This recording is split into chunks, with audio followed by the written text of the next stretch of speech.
আমরা মানুষ যত চাই না কেন আমাদের চাওয়া পাওয়া শেষ হবে না। ফেসবুক যদি তোমাকে হাজার ভিউ দিয়ে ভরিয়ে দেয়, তোমার মন ভরবে না বন্ধু। তাই নিজের কর্মটা নিজের টাইম করো। তোমার এঙ্গেজমেন্ট, ফলোয়ার, ভিডিও ভাইরাল করার দায়িত্ব ফেসবুকের কাছে ছেড়ে দাও। তুমি তোমার কাজটা করলে দেখবে ফেসবুক তার নিজের কাজ করবে। অ্যালগোরিদমের নজরে আসতে পারলেই তুমি ভাইরাল হবে, এটা 100%। এটা আমি বলছি না, ফেসবুক বলছে।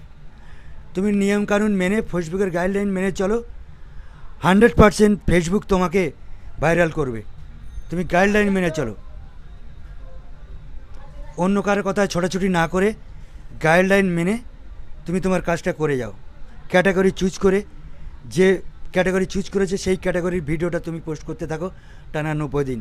কারোর কাছে কথা শুনো না, তুমি টাইম পোস্ট করে যাও, তোমার কাজ করে যাও।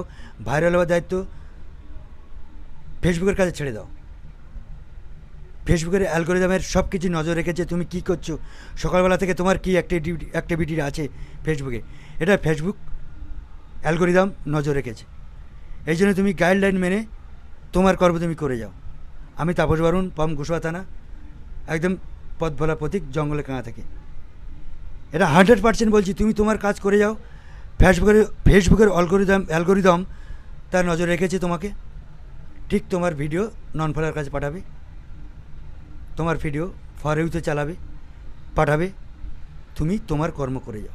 আমি তাপস বর্মন গ্যারান্টি দিয়ে বলছি, ফেসবুকের নজরে আসলে তুমি ভাইরাল অবশ্যই হবে, কিন্তু গাইডলাইন মেনে তুমি কাজ করে যাও। আমি তাপস বর্মন এটা দাবা করে বলছি, 90 দিন এই কাজটা করে যাও একটা না, তুমি ভাইরাল অবশ্যই হবে।